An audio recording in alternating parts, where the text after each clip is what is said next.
आज हम 6th class के ज्योग्राफी में हम पहला चैप्टर है सौरमंडल में पृथ्वी। क्या है? सौरमंडल में पृथ्वी। सौरमंडल क्या है? सूर्य के साथ साथ चंद्रमा, ग्रह, उपग्रह, नक्षत्र, जो सारा जो सम्मिलित रूप है ना, उसे हम क्या कहते हैं? सौरमंडल के नाम से जानते हैं। आज हम सौरमंडल के बारे में हम आप लोगों को पढ़ाएंगे।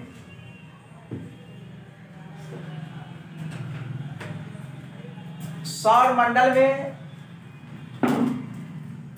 सूर्य के साथ साथ ग्रह, नक्षत्र, उल्कापिंड, अनगिनत तारे, चंद्रमा को हम सम्मिलित करते हैं। आप देखती होगी कि सूर्यास्त के बाद आकाश में अनगिनत तारे दिखाई देते हैं। तारे के साथ साथ चंद्रमा दिखाई देते हैं और जो टिमटिमाते हुए प्रतीत होते हैं, यह सारा हम सौरमंडल के अंतर्गत हम रखते हैं। सूर्यास्त के बाद आकाश में छोटी छोटी चमकदार वस्तुओं से भर जाती है, जिसे हम क्या कहते हैं? तारा कहते हैं। जिसे हम क्या कहते हैं? तारा कहते हैं।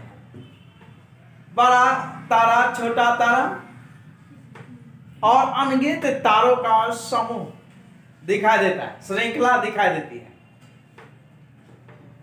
जो लगता है कि टिमटिमा रहा है। तारा क्या कर रहा है? टिमटिमा रहा है, जिसे हम क्या कहते हैं? तारा के नाम से जानते हैं। छोटे छोटे वस्तुएं जैसा टिमटिमाते हुए प्रतीत होते हैं, जिसे हम क्या कहते हैं? तारा के नाम से जानते हैं।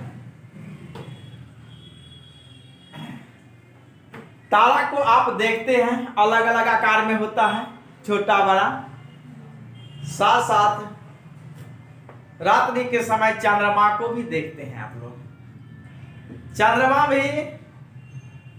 को भी प्रतिदिन अलग अलग आकार में हम देखते हैं और आकारों का अलग अलग नाम है। चंद्रमा के आकारों का अलग अलग नाम है। फुल चंद्रमा जिस दिन दिखाई देता है उसे हम पूर्णिमा कहते हैं, और जिस दिन गायब हो जाता है उसे हम अमावस्या के नाम से जानते हैं ना।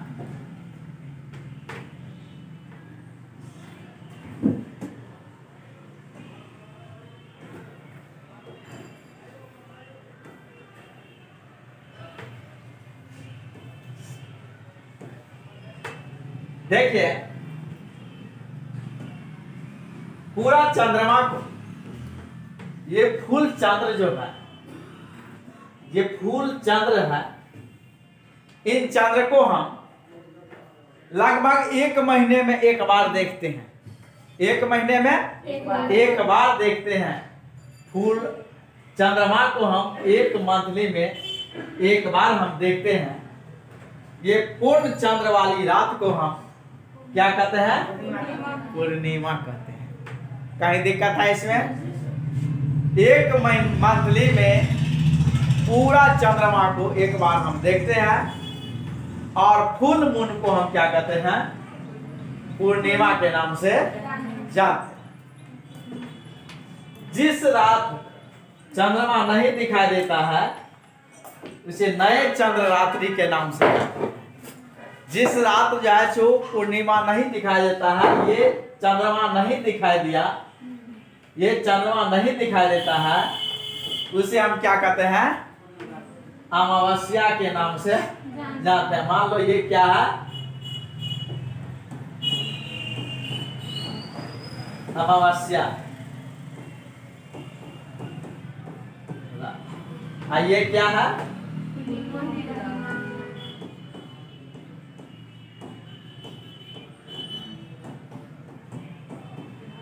नहीं, ये है पूर्णिमा की, जो मंथली में 1 महीने में एक बार पूरा फुल चंद्र दिखाई देता है, इसे हम पूर्णिमा कहते हैं। पूरा अंधेरी रात जिसे हम क्या कहते हैं, अमावस्या या नए चंद्र रात्रि के नाम से जानते हैं। अमावस्या या नए चंद्र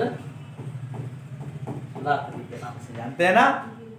जो नए चंद्र रात्रि का मतलब आज के बाद क्या होगा, ये नया चांद फिर से निकलेगा ना।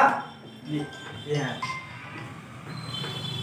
सूर्य, चंद्रमा तथा वे वस्तुएं जो रात में के समय आसमान में चमकती है, उसे हम क्या कहते हैं, खगोलीय पिंड के नाम से जानते हैं।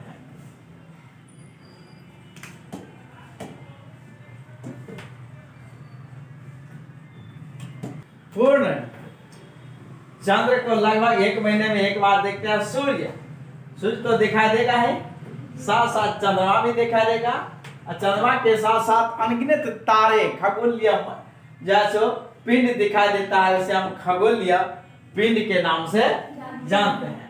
वे वस्तुएं जो रात के समय आसमान में क्या होता है, चमकता है, उसे हम क्या कहते हैं, खगोलीय पिंड के नाम से जानते हैं।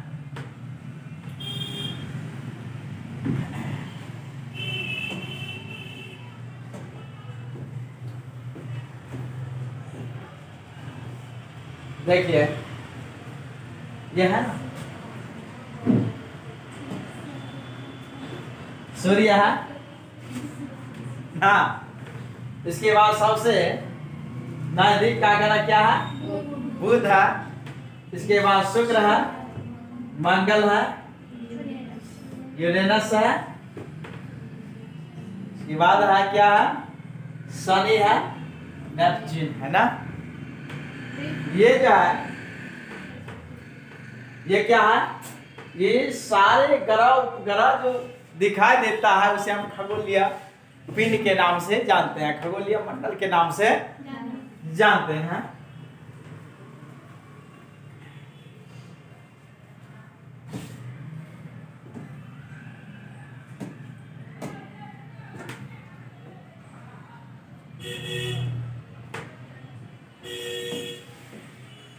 कुछ खगोलीय पिंड बड़े आकार वाले तथा गर्म होते हैं। देखते हैं ये क्या है, बड़े आकार वाले तथा गर्म होते हैं।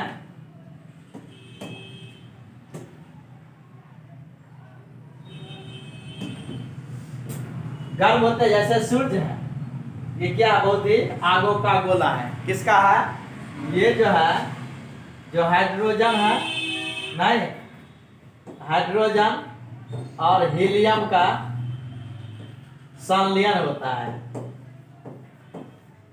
ना, इसलिए आग क्या होता है, धधकता है। नहीं, ये है, इसका हाइड्रोजन और हीलियम का संलयन होता है, जिसके कारण ये आग धधकता है।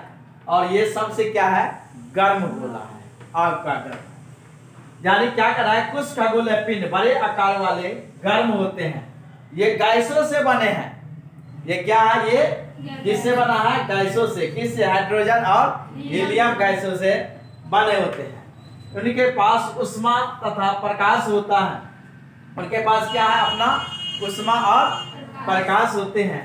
ये खगोलीय पिंड बड़ी मात्रा में उष्मा उत्सर्जित करते हैं। इन खगोलीय पिंडों को हम क्या कहते हैं, तारा कहते हैं। जो वैसा खगोलीय पिंड जो प्रकाश और उष्मा उत्पन्न करे भारी मात्रा में, उसे हम क्या कहते हैं, खगोलीय पिंड के नाम से जानते हैं। और उस प्रकार के खगोलीय पिंड को हम तारा कहते हैं। तो तारा तो जो गैस, मतलब जो क्या उष्मा उत्पन्न करता है, जो गर्म होते हैं, जो आग उत्पन्न करता है, उस खगोलीय पिंड को हम क्या कहते हैं, तारा कहते हैं। तो ये सूर्य भी तो जैसे क्या है आग उत्पन्न करता है, सूर्य भी जैसे क्या है गर्म होते हैं, तो इसीलिए सूर्य भी एक क्या है तारा है। सूर्य क्या है एक तारा है ना। सूर्य भी जैसे एक क्या है तारा है, जो बड़ी मात्रा में क्या है ऊष्मा को उत्सर्जित करते हैं।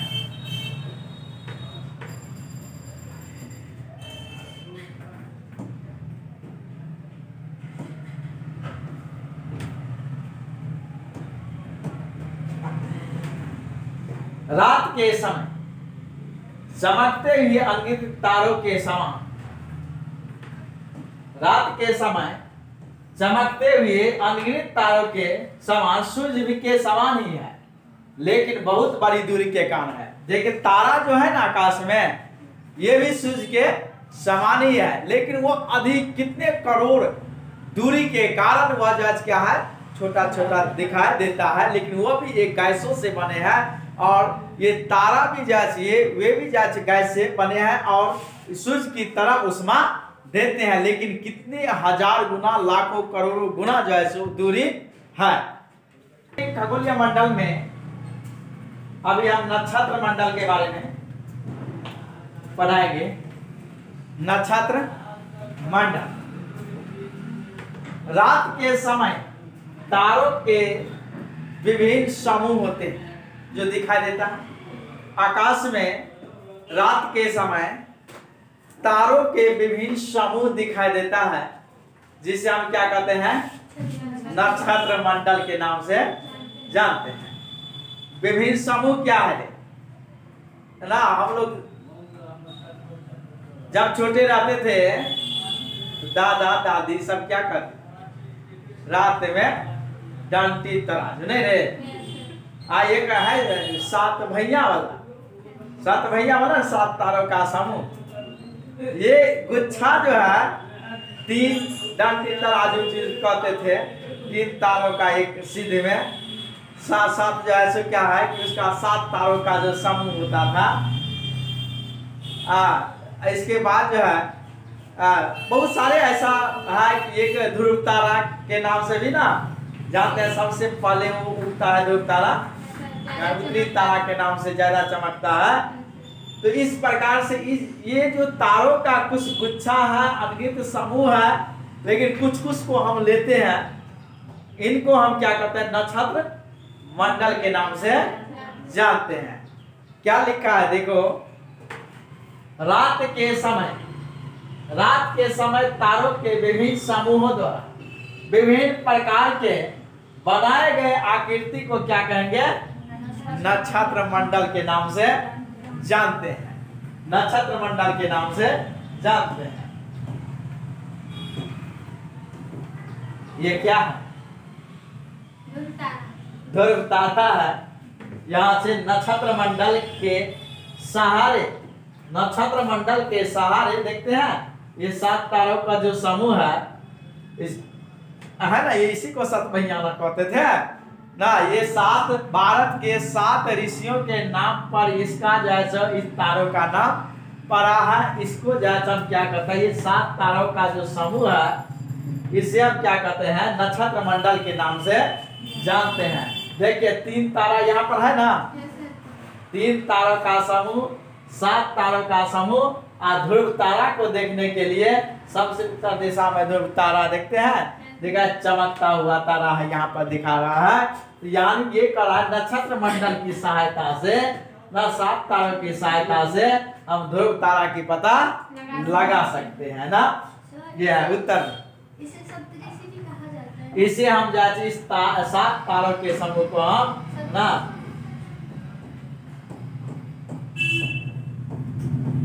ऋषि के नाम से जानते हैं। सप्त ऋषि, क्योंकि 7 ऋषियों के नाम पर बना है। इस तारों का नाम जो रखा है भारत के 7 ऋषियों के नाम पर इसका नाम जो है रखा गया है। इसको हम इस सारे समूह को 3 तारों के समूह को हम नक्षत्र मंडल के नाम से जानते हैं ना। अर्सा मेजर और बिग बियर ना, इसका अर्सा मेजर का ही भाग है नक्षत्र मंडल। या ध्रुव तारा इसी नक्षत्र मंडल सप्तऋषि के सहारे हम क्या करते हैं, सप्तऋषि के सहारे हम ध्रुव तारा की पता लगा सकते हैं। और ये ध्रुव तारा उत्तर की दिशा में होती है। क्या होता है? उत्तर की दिशा में होती है।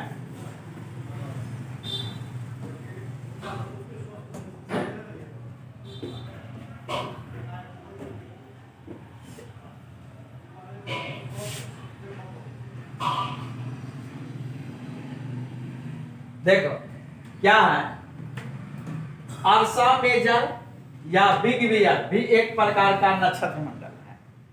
अर्सा मेजर और बिग बियर क्या है? एक प्रकार का नक्षत्र मंडल है। स्मॉल बियर और सप्त ऋषि, 7 ऋषि या संत या 7 तारों का समूह है। ये स्मॉल बियर है। ये अर्सा मेजर बिग बियर भी एक प्रकार का नक्षत्र मंडल है। लेकिन अभी हम जो है दिखा रहे हैं आप लोगों को, ये सप्त ऋषि ना, ये सप्त ऋषि स्मॉल बियर कहते हैं। इसको हम क्या कहते हैं? स्मॉल बियर या सप्त ऋषि, 7 ऋषि या संत के नाम पर जैसे समूह है, जो एक बड़े नक्षत्र मंडल का अर्सा मेजर का भाग है। ये नक्षत्र मंडल ये क्या है? देखो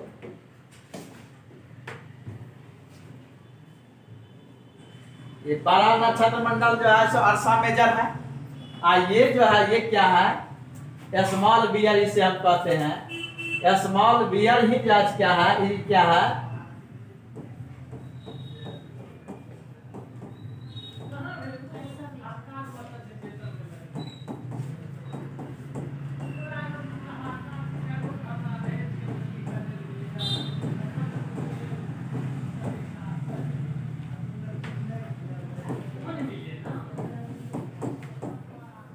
सप्त ऋषि ना, यही ना है।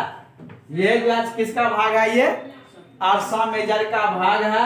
इसको हम स्मॉल बियर या सप्त ऋषि के नाम से जानते हैं ना। ये किसका भाग है? अर्सा मेजर या बिग बियर का जो है भाग है, जिसे हम स्मॉल बियर के नाम से जानते हैं, जिसे 7 ऋषियों के नाम पर बना है इसका।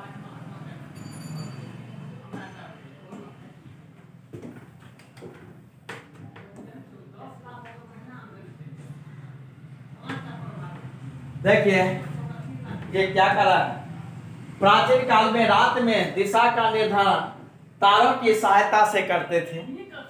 प्राचीन काल में जब लोग सुबह में जगते थे ना, तो वह जो निर्धारण करते थे, वही जो है तो ये उत्तरी तारा की दिशा से, जो किधर है, भोर हुआ है या नहीं है, भोर का तारा से, इसी से जो है मतलब दिशा का निर्धारण होता था कि उत्तर दिशा में है। उत्तरीय तारा से वे देखता था कि तारा किधर है ना, तो उत्तर में देखता था कि मतलब वो तारा है एक, तो समझ जाते थे कि मतलब इधर उत्तर है नहीं, इधर दक्षिण है, इधर पूरब है और पश्चिम है। तो दिशा का निर्धारण प्राचीन काल में लोग तारों की सहायता से, उत्तरी तारा की सहायता से करते थे। उत्तरी तारा दिशा को बताता है, जिसे ध्रुव तारा भी कहते हैं। हम दिखाए हैं, उसे हम क्या कहते हैं? उत्तरी तारा उत्तर दिशा को बताते हैं, जिसे हम ध्रुव तारा कहते हैं। यह हमेशा उत्तर की दिशा में एक स्थान पर रहते हैं, एक ही स्थान पर रहते हैं। सप्त ऋषि की सहायता से ध्रुव तारा की पता लगा सकते हैं हम ना।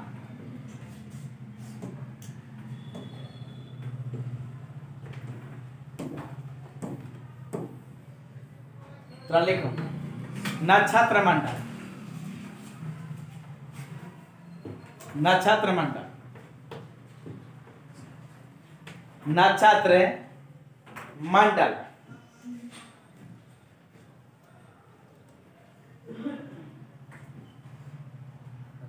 लिखिए रात्रि के समय, रात्रि के समय आसमान में, रात्रि के समय आसमान में तारों के विभिन्न समूह दिखाई देते हैं। तारों के विभिन्न समूह दिखाई देते हैं।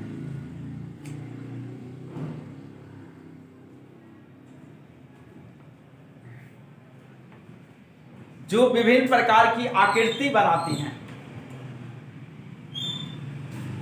जो विभिन्न प्रकार की आकृति बनाती हैं। जो विभिन्न प्रकार की आकृति बनाते हैं,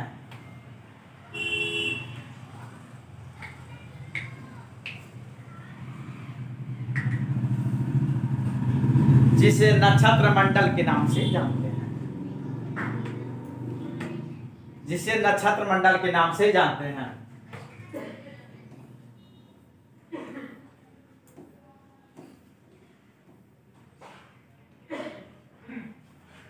लिखिए अगला पॉइंट, अर्सा मेजर और बिग बेयर।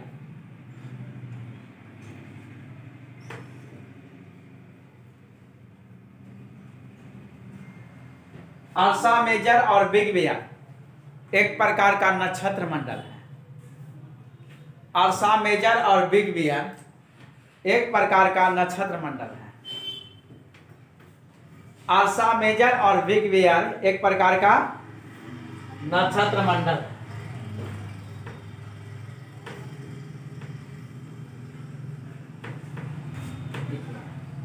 सप्तऋषि अर्सा मेजर का भाग है। सप्तऋषि या स्मॉल बियर, सप्तऋषि या स्मॉल बियर, सप्तऋषि या स्मॉल बियर अर्सा मेजर का भाग है।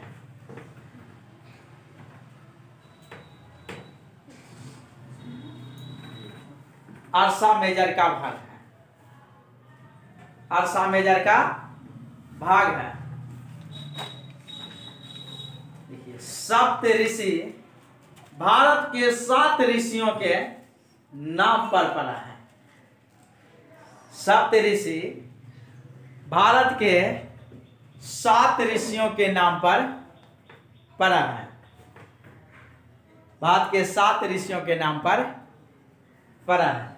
इसका नाम पड़ा है भारत के 7 ऋषियों के नाम पर, इसलिए 7 ऋषि। जो 7 तारों का समूह है, जो 7 तारों का समूह है, जो 7 तारों का समूह है।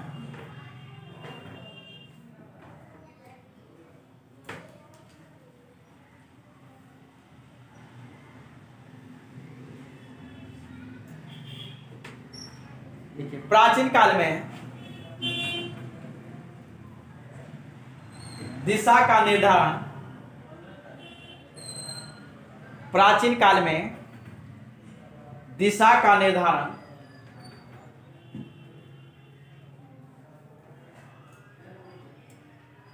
तारों की सहायता से की जाती थी। तारों की सहायता से की जाती थी।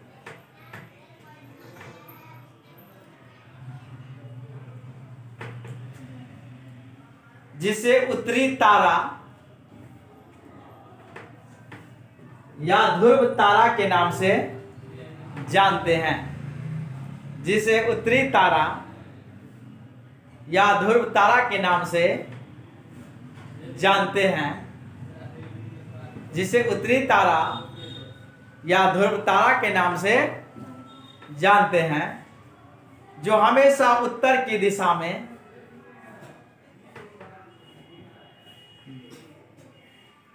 एक ही स्थान पर रहती हैं।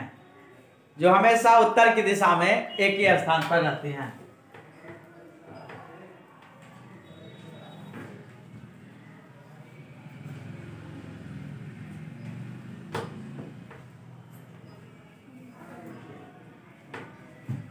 सप्तऋषि की सहायता से,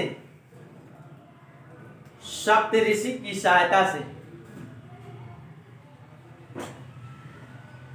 ध्रुव तारा का पता हम लगा सकते हैं। सप्तऋषि की सहायता से ध्रुव तारा का पता लगा सकते हैं।